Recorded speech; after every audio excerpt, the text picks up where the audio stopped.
Ladies and gentlemen, there comes a moment in everyone's life when silence speaks louder than words, when your absence becomes more noticeable than your presence ever did. This, right now, is that moment. They will contact you now.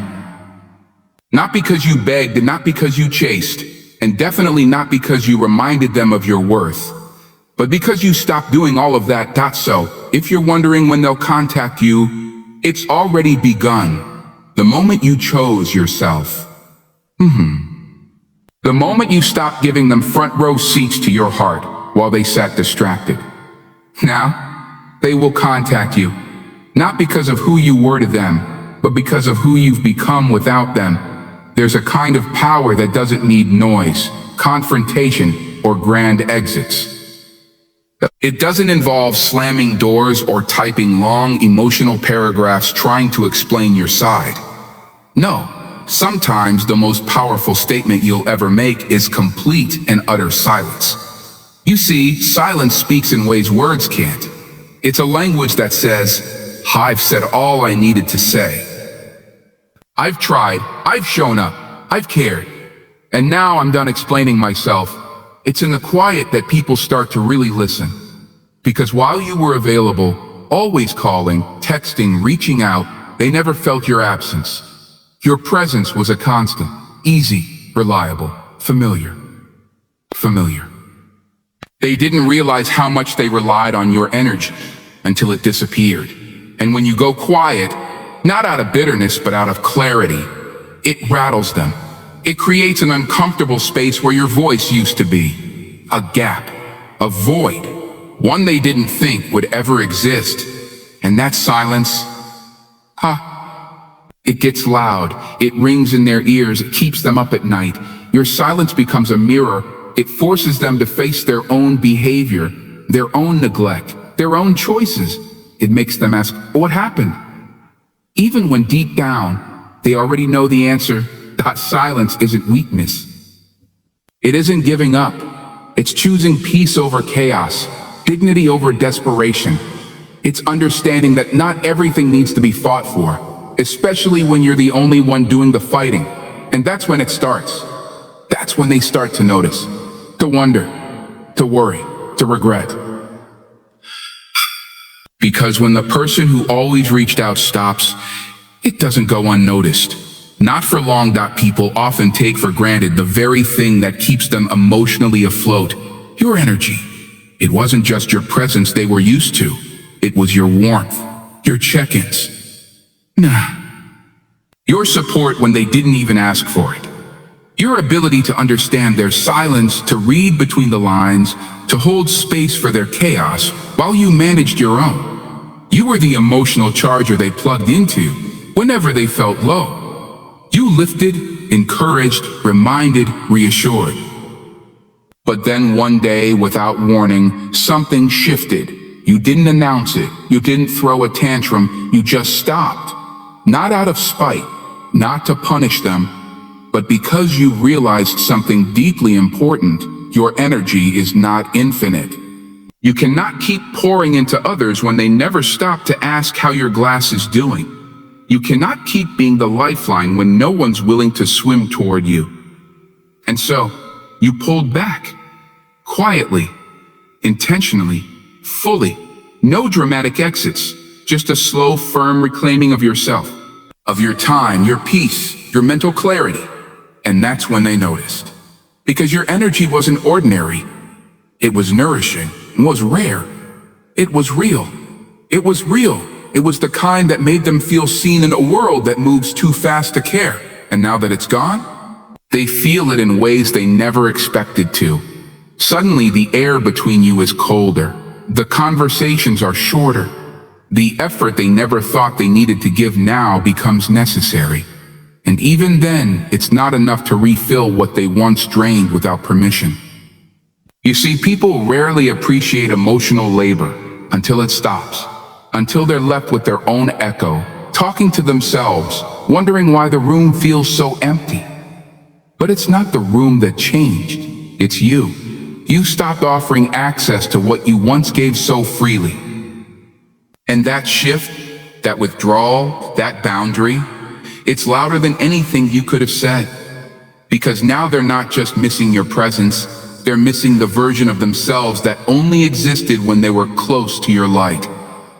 Your energy, once so accessible, is now behind locked doors, and they don't have the key. At first, they might not even be able to name it. They might scroll past your story, skim your message, go about their day thinking everything is as it's always been. But slowly, quietly, unmistakably, they feel the shift. Because energy doesn't lie, and yours no longer moves toward them. They feel it when the conversations they once took for granted are now replaced by silence or one-word replies. They feel it when you stop asking, "Did you eat?" or "How was your day?" They feel it when your attention, once so soft and constant, becomes distant, reserved, almost unfamiliar. It's a slow burn kind of awareness. Not a sharp cut, but a steady unraveling of everything they never thought would change. They feel the shift in the tone of your voice. Less warmth, more weight. They feel it in your timing. Once immediate, now delayed. They feel it in your eyes, in your absence, in your boundaries, in the way you no longer explain yourself. And that shift? It's unsettling to them. Because they were used to a version of you that overextended, that stayed long after they stopped showing up. You were the emotional constant, the stable one, the dependable one, the one they didn't think could change. But change is exactly what happened. They may not admit it out loud, but inside, they sense that something's been lost. They feel it when the comfort of your old patterns disappears. They feel it when they reach for you emotionally, and there's no longer that open door. They feel the discomfort of a space that used to be full of your energy. Now left clean, calm, and quiet. The air feels different. The dynamic has shifted. And even if they pretend not to notice, or if they mask it with pride, denial, or silence of their own, trust this, they feel it, deeply, constantly, in the background of everything. The version of you they once had access to no longer lives there. And that truth? It lingers in the space between every missed call and every unread message. There is something undeniably powerful about your absence. It lingers. It echoes. It stirs questions in places where certainty once lived. People get used to presence. They build routines around it. They become so comfortable with your availability, your quick replies, your constant presence, that they begin to assume you'll always be there. They stop paying attention. They stop asking how you're doing. They stop valuing the energy you bring, because it's always been there. Uninterrupted, consistent, loyal. But then you pull back, you stop showing up. You stop initiating. Not out of malice, but because you realize that presence without appreciation is emotional erosion. You stop making yourself available to those who only notice your worth when you're gone. And the moment you remove yourself, even silently, even without drama, the curiosity begins. They start to wonder. They reread old messages. They scroll through old photos, memories, moments. They catch themselves checking your online status, wondering why your name hasn't popped up in a while. They notice that your energy, the very thing they used to ignore, is no longer in the room. And the room suddenly feels colder. It's human nature. We often don't question what's always there. But when it's no longer available, the mind begins to spiral with questions. Did I do something wrong? Why did they stop reaching out? Are they talking to someone else? Have they moved on? Did I lose them? This curiosity isn't shallow, it's unsettling. Because what you gave wasn't replaceable. It wasn't surface level, it was presence with depth, time with intention, energy that had roots. And now that it's gone, they don't just miss you, they miss the version of themselves that existed when they were around you. They miss feeling chosen, seen, cared for, even if they never admitted how much they needed that. The questions begin to swirl in their head, the doubt creeps in. The quiet space you left behind becomes a mirror showing them all the things they overlooked. And here's the thing about curiosity. It grows in silence, in stillness, in distance. It becomes harder to ignore because it's no longer about where you went. It's about why they didn't notice you leaving until it was too late. They always believed you'd stay, because that's what you always did, stayed. No matter how little they gave, no matter how inconsistent they were, no matter how long the silences stretched, how vague the responses got, or how little effort they showed, you stayed, you forgave, you reached out, you explained yourself again and again, hoping they'd understand the weight you were carrying and the love you were offering. You normalized being the one who cared more, who loved louder, who showed up first and last. So no, they never expected you to pull back, because to them your heart was a constant, your loyalty was unconditional, your effort was a given. You were always the one who tried harder, the one who fixed things, the one who chased clarity while they sat in confusion, or worse, in comfort. They thought you'd always come back, that no matter how distant they became, you'd find your way back to them, that you'd keep sending the good morning texts, keep checking in, keep asking if they're okay even when they never did the same for you. They mistook your patience for permanence, they mistook your softness for weakness, they mistook your presence for something guaranteed. But even the strongest person has limits. Even the most loving heart reaches a point where silence becomes more healing than effort. And you reached that point. You didn't make a big scene. You didn't shout. You didn't post vague quotes online or send emotional paragraphs. You just pulled back, not to manipulate, not to punish, but to protect your peace, to honor yourself, to return the energy they were never willing to match. And now they feel it. They feel the absence of the person they thought they'd always have access to. They replay moments in their mind, trying to find the exact second it changed. But there is no single moment, because it wasn't a moment. It was a slow accumulation of every overlooked effort, every ignored message, every one-sided exchange. You pulling back wasn't random. It was the result of you finally listening to your own exhaustion. And the truth is, they never thought you'd do it. They never thought you'd find the strength to stop watering a connection that only bloomed when it was convenient for them. Now they're faced with the reality they never imagined. You're not trying anymore. And they don't know how to handle that. You didn't just pull back, you evolved. Quietly, gradually, powerfully. You outgrew the version of yourself that tolerated inconsistency, over-explained your worth, and begged to be chosen by someone who couldn't see your value when it was right in front of them. You stopped shrinking yourself to make them feel more secure. You stopped lowering your standards just to keep them comfortable. And that growth, that beautiful, undeniable internal shift, started making them uneasy, because growth changes the entire dynamic. It forces people to either rise to meet you or fall behind. And the truth is, they were never prepared to meet this version of you, the version that set boundaries, the version that chose self-respect over blind loyalty, the version that no longer operated from a place of emotional need, but from a place of clarity. They say they want you to be better, to grow, to heal. But what they really wanted was for you to stay the same version of yourself who would always forgive, always try again, always answer at 2 a.m. when they decided to remember you. They liked you when you were predictable.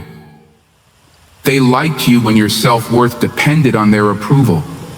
They liked the version of you that made them feel powerful without them having to do anything to earn it. But growth strips that power away. Because when you grow, you no longer seek validation from those who couldn't meet your emotional needs. You stop begging people to choose you. You stop hoping they'll change. You stop explaining your value and start embodying it. And they feel that shift in their core. They notice that you're no longer reactive to their breadcrumbs, that you don't chase closure or beg for reassurance anymore, that you're grounded in yourself in a way they can't control. And it scares them, because your growth reflects their stagnation. Your healing highlights their emotional immaturity. Your confidence disrupts the comfort they had in knowing you'd always be the one waiting, hoping, hurting quietly. And so yes, your growth made them uncomfortable.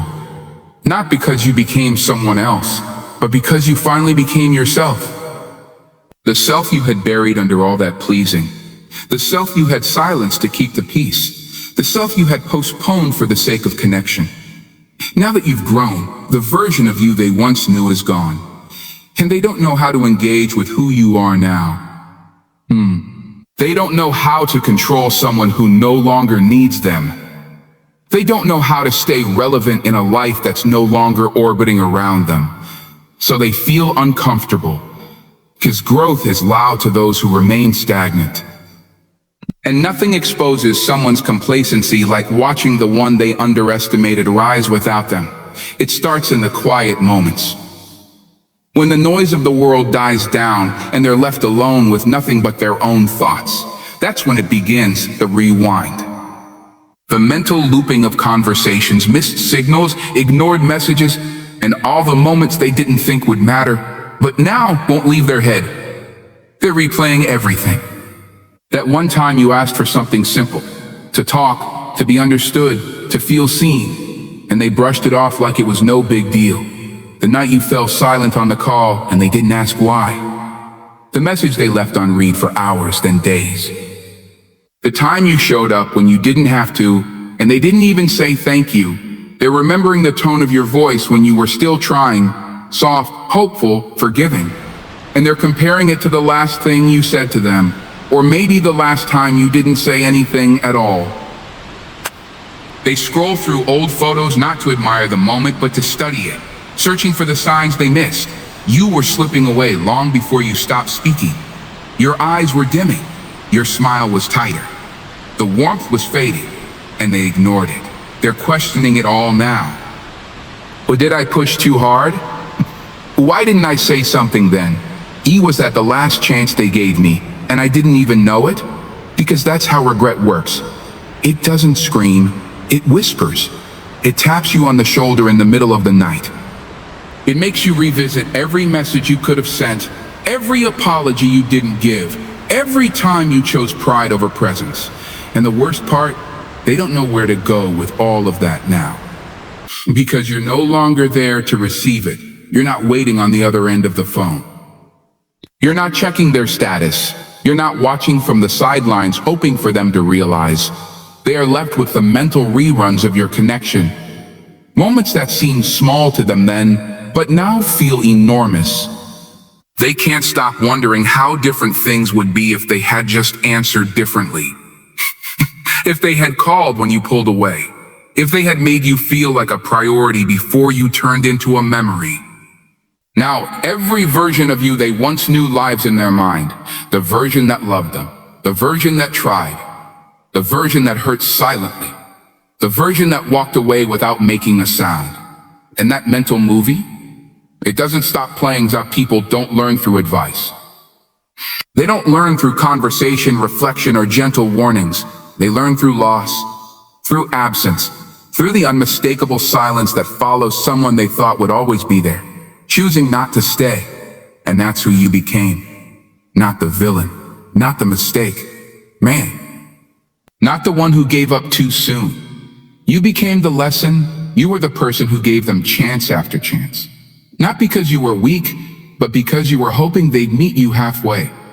You extended grace they didn't deserve.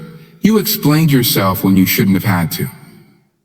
You forgave things your heart was still bleeding from. You stayed longer than comfort allowed, longer than pride could justify, longer than your inner peace could sustain, hoping that love, that patience, that you would be enough to awaken something in them.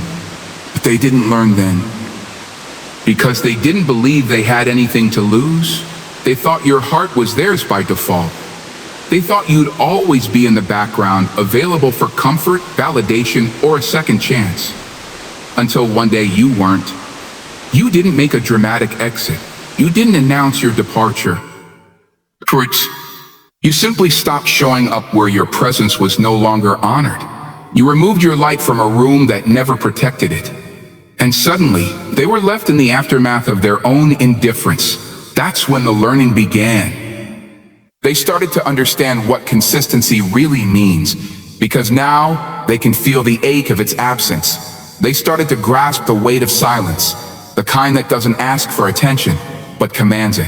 They began to realize that love is not owed. Effort is not guaranteed. Access to someone's soul, heart, and loyalty is a privilege, not a permanent right. Now your name doesn't just come with memories. It comes with meaning. You symbolize the opportunity they misused. You embody the patience they exhausted. You represent the type of love that doesn't come twice. Because some people aren't meant to be your forever, they're meant to be your awakening. And likewise, you weren't meant to be theirs. You were meant to be their lesson. The before and after in their story. The chapter that changed the entire plot. They didn't lose someone ordinary, they lost someone who tried. And there's no forgetting that. There's a moment, subtle, almost unspoken, when it finally hits them. You're not waiting anymore. At first, they weren't worried. They thought you were just giving it some time. That you were pulling back temporarily. That any day now, you'd come back with that same softness in your voice, the same openness in your heart, the same willingness to pick things up where they left off. Because that's what you always did. You waited. You waited for them to call. You waited for them to choose you fully. You waited for the timing to be right, for them to change, for things to go back to how they were in the beginning. You waited while pretending you weren't. You smiled while quietly hoping.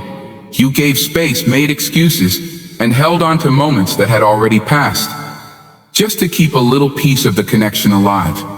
But that version of you, the one who waited in silence, in pain, in hope, doesn't exist anymore. Something in you shifted. Not overnight, not all at once, but piece by piece you reclaimed yourself. And somewhere along the line, the waiting stopped feeling like love and started feeling like self-betrayal. That's when you let go. You didn't say it out loud. You didn't need to, because energy never lies. And they can feel it now.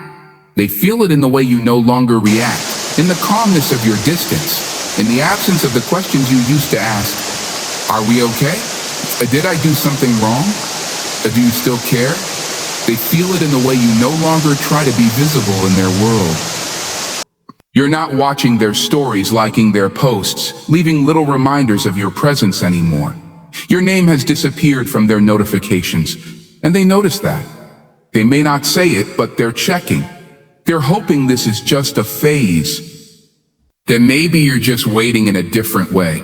That maybe you're still watching from afar, still open to a message, still available for a reunion. But the truth is, you've stepped out of that mental space entirely.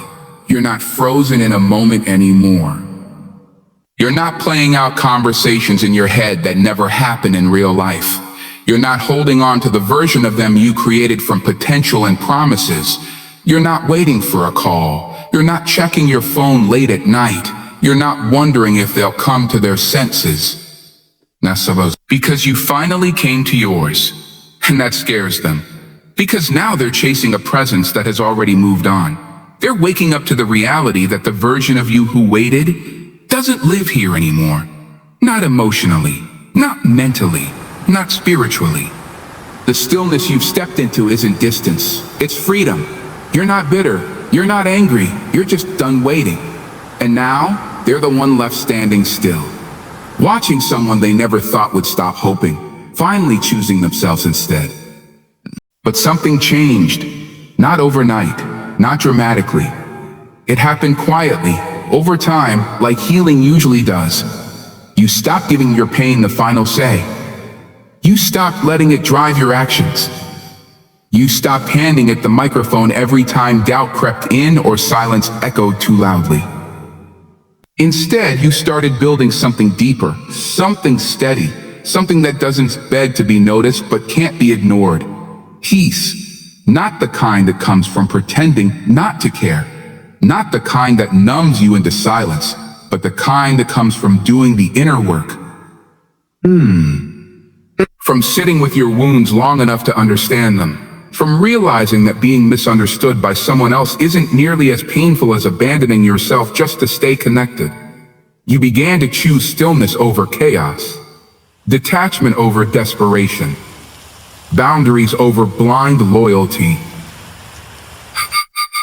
And in that choice, again and again, your peace began to rise. And now it's louder than your pain ever was. They can feel it.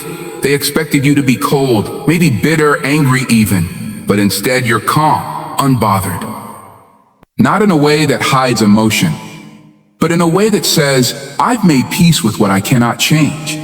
You don't chase. You don't explain. You don't seek validation from the same source that once drained you. Because your silence isn't a void. It's full of self-trust, full of clarity, full of everything they once took for granted. And that unnerves them, because they were ready for a version of you that was fragile, emotional, unpredictable. But they weren't prepared for this version that radiates balance, presence, and restraint. They expected you to collapse into the absence. Instead, you're blooming in it, rooted, centered, unshaken. Because once you discover how peaceful it feels to stop negotiating your worth, you never want to go back to the noise. You no longer feel the need to be heard in places where your silence now says everything. And that peace, it's undeniable, it's powerful. And it's louder than the pain they once expected to keep you tied to them.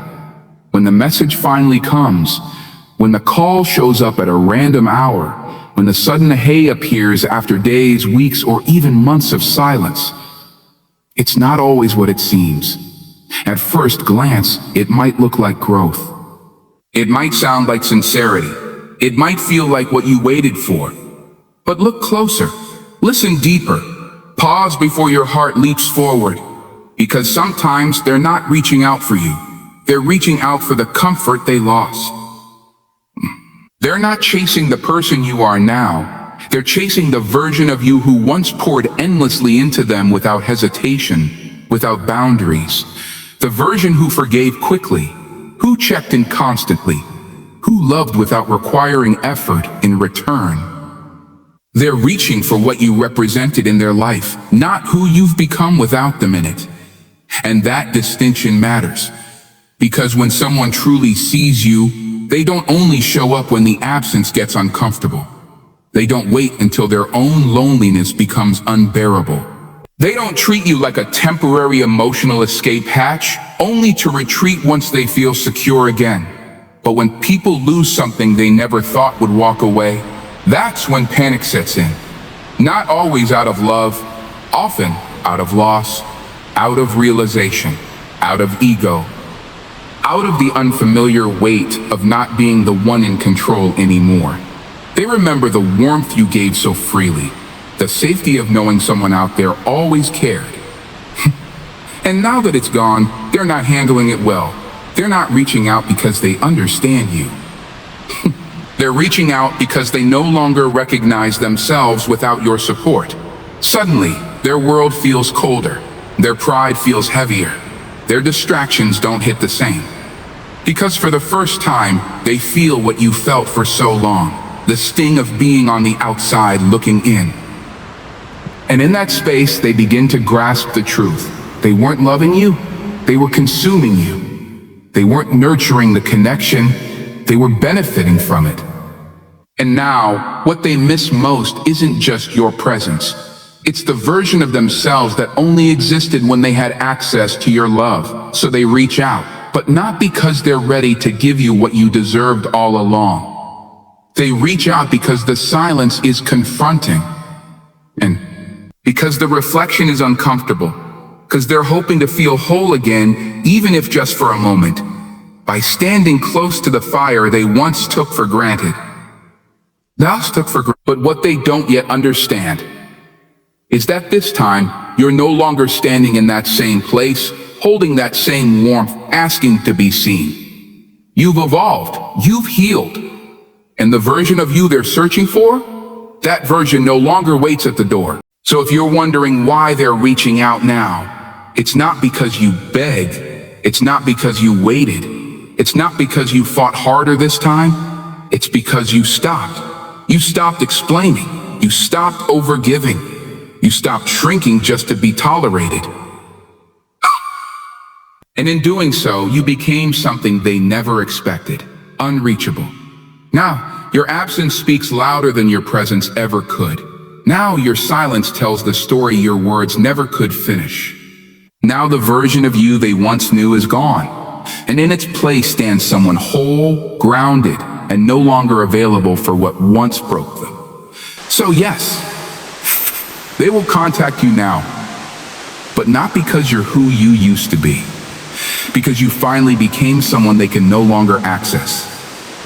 And that is your closure. Ladies and gentlemen, there comes a moment in everyone's life when silence speaks louder than words, when your absence becomes more noticeable than your presence ever did.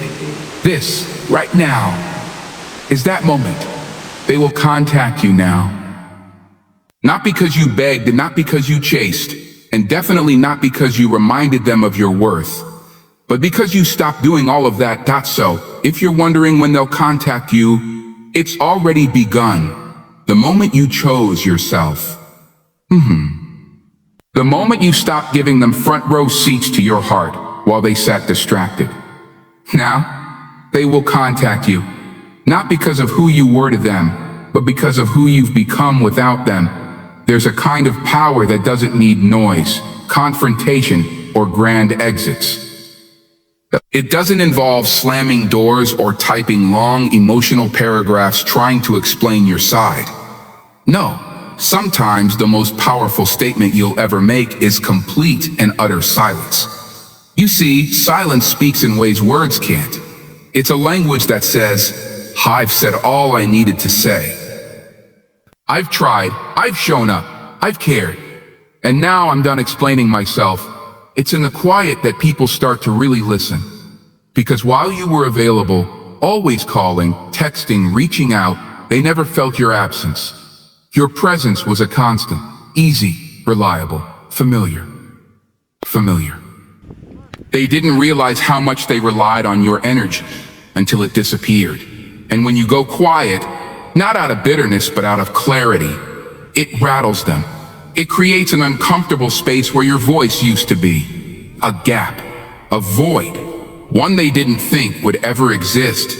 And that silence, it gets loud, it rings in their ears, it keeps them up at night. Your silence becomes a mirror. It forces them to face their own behavior, their own neglect, their own choices. It makes them ask, what happened? Even when deep down, they already know the answer. That silence isn't weakness. It isn't giving up. It's choosing peace over chaos, dignity over desperation. It's understanding that not everything needs to be fought for, especially when you're the only one doing the fighting. And that's when it starts. That's when they start to notice, to wonder, to worry, to regret. Because when the person who always reached out stops, it doesn't go unnoticed. Not for long. People often take for granted the very thing that keeps them emotionally afloat, your energy. It wasn't just your presence they were used to. It was your warmth, your check-ins. Your support when they didn't even ask for it. Your ability to understand their silence, to read between the lines, to hold space for their chaos while you managed your own. You were the emotional charger they plugged into whenever they felt low. You lifted, encouraged, reminded, reassured. But then one day, without warning, something shifted. You didn't announce it. You didn't throw a tantrum. You just stopped. Not out of spite, not to punish them, but because you realized something deeply important. Your energy is not infinite. You cannot keep pouring into others when they never stop to ask how your glass is doing. You cannot keep being the lifeline when no one's willing to swim toward you. And so, you pulled back. Quietly, intentionally, fully. No dramatic exits, just a slow, firm reclaiming of yourself, of your time, your peace, your mental clarity. And that's when they noticed. Because your energy wasn't ordinary. It was nourishing, it was rare. It was real. It was real. It was the kind that made them feel seen in a world that moves too fast to care. And now that it's gone, they feel it in ways they never expected to. Suddenly, the air between you is colder. The conversations are shorter. The effort they never thought they needed to give now becomes necessary. And even then, it's not enough to refill what they once drained without permission. You see, people rarely appreciate emotional labor until it stops, until they're left with their own echo, talking to themselves, wondering why the room feels so empty. But it's not the room that changed, it's you. You stopped offering access to what you once gave so freely. And that shift, that withdrawal, that boundary, it's louder than anything you could have said. Because now they're not just missing your presence, they're missing the version of themselves that only existed when they were close to your light. Your energy, once so accessible, is now behind locked doors, and they don't have the key.